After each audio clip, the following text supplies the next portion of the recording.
12h45 chez vous, voici le sommaire de cette édition.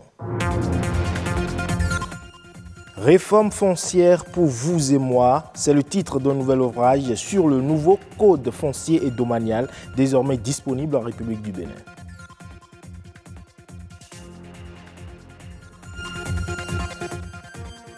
Le Bénin bénéficie d'un fort potentiel agricole et des zones écologiques appréciables. Malgré ces atouts, les jeunes ont du mal à s'investir dans la terre.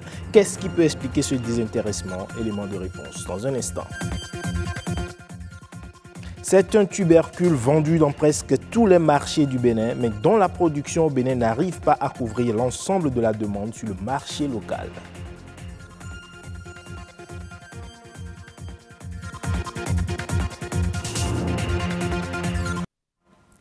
Bonjour à tous. Le Bénin fait face depuis quelques jours à une épidémie de la fièvre hémorragique à virus Lassa. Et déjà, 3 décès ont été enregistrés dans le rang des populations, notamment dans certaines localités du Nord Bénin. Selon le ministre de la Santé, Alassane Seydou, le premier cas a été décelé le lundi 8 janvier dernier dans la commune de Bunkoumbe, dans le département de l'Atakora. Le malade présentait des symptômes de mal de tête, de fièvre, de vomissement avec du sang et des difficultés respiratoires avec fatigue générale. Une situation qui a nécessité le renforcement de la surveillance épidémiologique avec des équipes d'intervention rapide qui sont appuyées par des cadres des services d'épidémiologie afin de circonscrire le virus. Toutefois, les populations sont invitées à rester vigilantes. Je le disais tantôt, un ouvrage pour tout savoir sur le nouveau code foncier et domanial en République du Bénin. Le chef-d'œuvre est l'œuvre d'un jeune expert foncier. L'ouvrage qui a été lancé samedi dernier fait le tour de l'emblématique sujet des litiges domaniaux et des dispositions à prendre pour les éviter. Compte rendu Jules Akwaïkou et Roch Aurélien Akwaïnou. Maison à vendre, que vient contredire un autre, maison à ne pas vendre, est le premier plus dissuasif dessin à l'appui, danger de mort. Une première de couverture qui semble tout dire en peu de mots et d'images. Réforme foncière au Bénin pour vous et moi. Pour vous et moi, comme pour dire que tout le monde est concerné par le sujet.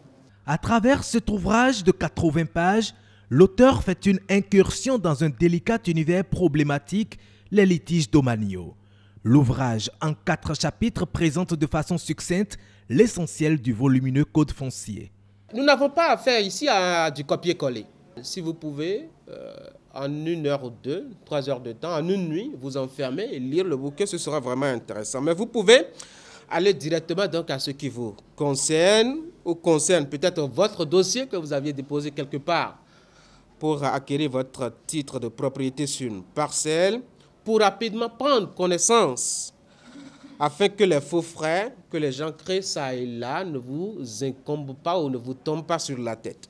Dans un français facile, une démarche pédagogique d'explication et d'interprétation du nouveau code foncier, Xavier Zola veut sortir le propriétaire ou l'acquéreur de parcelles au Bénin de la sous-information préjudicielle à son investissement. J'ai nourri l'ambition et je nourris l'ambition avec cet ouvrage de pouvoir contribuer à éclairer la lanterne du public sur ce qu'est la réforme foncière au Bénin et surtout ses implications pour vous, ses implications pour moi, ses implications pour nous tous. Sans la terre, aucun investissement durable n'est possible. C'est pourquoi l'ouvrage a tout le mérite de contribuer à la sécurisation et à l'économie de la terre. J'ai été au cœur de ces questions à Abomey-Calavis et je comprends que M. Zola ait entrepris de nous aider à mieux comprendre la réforme foncière dans notre pays et à mieux défendre nos droits. Juriste de formation, le jeune expert foncier est en service à l'Agence nationale du domaine et du foncier. Il a participé à la mise en place de régimes fonciers dans plusieurs communes du Bénin. Par cet ouvrage, Xavier Zola apporte, comme ses aînés dans la littérature sur le foncier, une pierre à la construction de l'édifice Zéro litige domanial au Bénin. L'entrepreneuriat agricole, une arme stratégique pour vaincre l'insécurité alimentaire et les problèmes d'emploi. Malgré le fort potentiel agricole et les zones écologiques dont dispose le Bénin pour inciter les jeunes à s'investir dans la terre, eh bien, très peu s'y intéressent. Qu'est-ce qui peut motiver cette indifférence d'investir dans les secteurs agrobusiness et agroalimentaires? Élément de réponse dans ce reportage signé Bernard Djogbe et Ronald Robinson. À l'instar de plusieurs pays du continent africain, le Bénin est un réservoir de ressources naturelles propices au développement. Le fort potentiel agricole et les zones agroécologiques de ce petit État de l'Afrique de l'Ouest suscitent l'envie au niveau des terres étrangères, tandis que de jeunes Béninois désœuvrés croulent encore sous le poids du chômage et du sous-emploi. Une aberration qui interpelle un changement de mentalité vis-à-vis de l'agriculture qui confère un avantage comparatif au Bénin. Lorsque les étrangers viennent par ici et vont en tourisme à l'intérieur du pays, ils s'émerveillent et s'étonnent à la fois que le Bénin dispose de tant d'espaces inoccupés. Mis à part la terre, nous avons une bonne pluviométrie, nous avons des cours d'eau, nous avons la deuxième vallée la plus importante de l'Afrique, je veux parler de la vallée de Lomé. Et nous avons aussi les ressources humaines. Il y a au moins 100 000 conducteurs de taxi-moto Zimidjan dans la ville de Cotonou. Alors, lorsqu'on a toutes ces ressources, on doit s'attendre à ce que le pays soit un pays fondamentalement agricole. Pour y arriver, la balle semble être non seulement dans le camp des autorités quant à la mise à disposition des terres arables, mais aussi des jeunes. En effet, l'entrepreneuriat agricole qui devient une arme stratégique pour vaincre l'insécurité alimentaire et les problèmes d'emploi, il est impérieux que les jeunes fassent plus confiance à la terre et s'attachent à elle. Les gens continuent de croire que l'agriculture, c'est une question dédiée aux paysans. De ceux qui ne comprennent pas trop le français, c'est une erreur notoire. Aujourd'hui, nous devons changer le mythe du fonctionnaire à col blanc doit disparaître. Parce que, curieusement, dans le milieu des agriculteurs, on brasse beaucoup d'argent. Mais les gens préfèrent dans un bureau climatisé, en cravate comme moi. Et je vous rassure qu'il n'y a rien derrière la cravate. Malgré ces contraintes, le domaine de l'agrobusiness est un secteur porteur où les débouchés semblent garantis. En effet, l'agroalimentaire produit dans un pays y assure la sécurité alimentaire, surtout quand une politique de consommation locale est adoptée et promue. La pomme de terre, c'est un tubercule vendu dans presque tous les marchés du Bénin. Mais face à la forte demande des consommateurs, la production au Bénin n'arrive pas à couvrir l'ensemble de la demande sur le marché local. Une difficulté qui accentue l'importation des pommes de terre de l'étranger. Mathieu Sokenou et Koudous Abdoulaye sont allés faire le constat. Reportage. Marché de fruits et de légumes, quartier vif de Cotonou. Au nombre des produits au cœur des échanges dans ce marché situé au sud-ouest de la capitale économique du Bénin, ces tubercules de pommes de terre. Nous avons deux qualités de pommes de terre. Par exemple, sa pomme de terre, on appelle ça pomme de terre importée. Ça là, on appelle ça local. Des fois, les prix des pommes de terre, ça varie. Des fois, ça là, le prix des locales, ça augmente des fois. Et l'autre, ça baisse. Des fois, l'importé augmente et le prix de local, ça baisse. Les pommes de terre dites locales sont celles importées du Nigeria ou du Burkina Faso. Celles en provenance du Togo sont qualifiées d'importées.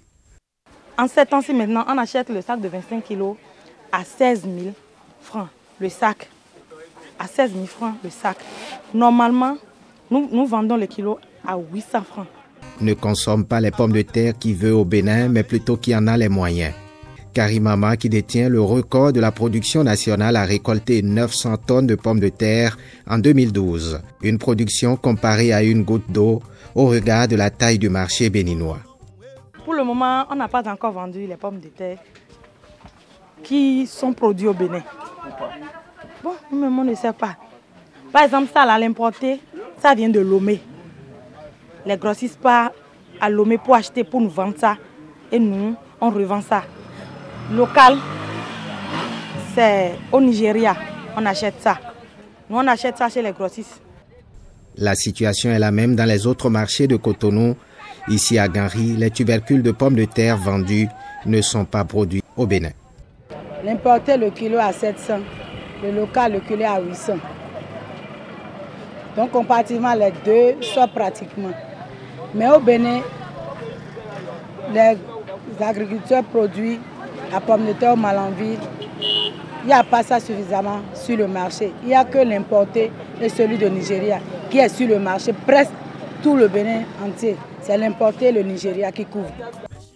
Le souhait de ces revendeuses est que le Bénin puisse en arriver à une production à grande échelle de la pomme de terre, seule condition pour éviter la dépendance vis-à-vis de l'extérieur. La Banque mondiale a approuvé lundi à Washington un financement d'un montant de 60,4 millions de dollars, soit environ 32 milliards de francs CFA en faveur de la Côte d'Ivoire pour soutenir les efforts entrepris par le gouvernement ivoirien en vue d'améliorer la nutrition, le développement cognitif et la scolarité des enfants vulnérables. Selon un communiqué officiel, ce financement est composé d'un crédit de 50 millions de dollars de l'Association internationale de développement et d'un don de 10,4 millions de dollars du Fonds fiduciaire Power of Nutrition. Ce projet s'inscrit dans la logique du plan national sectoriel de nutrition qui vise, entre autres, à garantir à l'ensemble de la population un statut nutritionnel optimal et à réduire la prévalence des retards de croissance chez les enfants de moins de 5 ans. C'est un nouveau vent qui souffle dans l'enracinement de la démocratie au Libéria. George Weah, le successeur d'Ellen Johnson Sirleaf, a été investi ce lundi à Monrovia. C'était à la faveur d'une cérémonie empreinte d'une grande solennité. Le Libéria vit sa première transition démocratique du pouvoir depuis 1944. La présidente sortante, Ellen Johnson Sirleaf, a présidé aujourd'hui la prestation de serment de l'ancienne gloire du football George Weah, vainqueur d'une élection dont le déroulement pacifique a été salué à travers le monde. Ellen Johnson était entrée dans l'histoire en devenant en 2005 la première présidente élue du Libéria et d'Afrique avant d'obtenir le prix Nobel de la paix en 2011. Après 2 mandats de 6 ans, Mme Sirleaf peut se targuer d'avoir maintenu la paix dans un pays dévasté par des guerres civiles particulièrement atroces, ayant fait quelques 250 000 morts entre 1989 et 2003. Dès son investiture en 2006, cette économiste, ex-haut fonctionnaire international et ex-ministre des Finances, a entrepris une opération de charme auprès des institutions financières et internationales qui la connaissent bien, ce qui lui a permis en partie d'effacer la dette et d'attirer les investisseurs. Merci pour votre aimable attention. Bel après-midi à toutes et à tous.